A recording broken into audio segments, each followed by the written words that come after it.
আমি একটা জিনিস ট্রাই করতেছি, সেটা হচ্ছে যে বাংলাদেশে তো অনেক এনআরবি আছে, ওয়ার্ল্ড ওয়াইড সব জায়গায় অনেক জায়গায় আপনার কন্ট্রিবিউট করতেছে, অনেক বড় বড় পজিশনে চলে গেছে, নাসা বলেন, অ্যামাজন বলেন, হ্যাঁ, তারপরে আপনার ওখানে ওয়ালমার্ট বলেন, আপনার বায়োটেকনোলজি বলেন, আইওটি বলেন, রোবোটিক্স বলেন, অনেক বিদেশ মানে অনেক ভালো ভালো কাজ চলতেছে।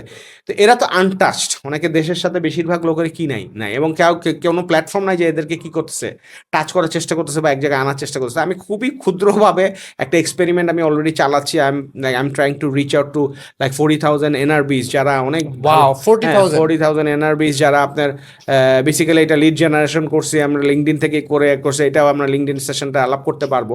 সো এটা করে I am reaching out to them, এবং তার সাথে কথা বলছি যে I am trying to build something like this, যে আমরা আপনাদেরকে নেটওয়ার্ক, আপনাদের সময় এবং আপনাদের ইনফ্লুয়েন্স, অ্যান্ড আপনারা যদি ক্যাপিটালও করতে চান, তাহলে আমরা বাংলাদেশের স্টার্ট আপ অ্যান্ড এসএমই ইকোসিস্টেমের সাথে আপনাদেরকে ওনাকে কানেক্ট করতে চাই, আপনাদের টাইম আছে কিনা। তো আমি খুবই অবাক যে আপনার মানে অ্যারাউন্ড 250 থেকে 300 ওই মানে লোকজন যারা খুবই ব্যস্ত, হ্যাঁ, অনেকে অ্যাপ্রিসিয়েটও করতেছে আমার কাজ, এবং তারা আপনি মনে করেন যে ইন্টারেস্টেড, যে আমাদের বলেন যে কোন ফরম্যাটে করবো। So I am actually like trying to figure out যে কোন ফরম্যাটে আনা যায়, পার্টনারশিপে কাদেরকে ইনক্লুড করা যায়। সো আপনারা যদি কেউ পার্টনারশিপ করতে চান, আপনারা যদি এনআরবিতে কমিউনিটি রিচ আউট করতে চান, হ্যাঁ, তারা আপনার কনজিউমারও হইতে পারে, কোনো সমস্যা না। আমরা একটা প্ল্যাটফর্মে আপনাদেরকে কী করতে পারি, স্পন্সর করতে পারি, এবং আমরা একটা প্ল্যাটফর্ম, কেউ যদি কোনো টেক ফাউন্ডার যদি মনে করেন যে ওমর ভাই আমরা এখানে আপনার টেক পার্টনার হইতে চাই, হ্যাঁ, কোনো যদি আপনার মনে করেন যে ইনভেস্টমেন্ট কেউ যে ভাই এইটার জন্য প্রজেক্টের জন্য লাগবে, সেটা আমরা দিতে চাই, তো you are more than welcome.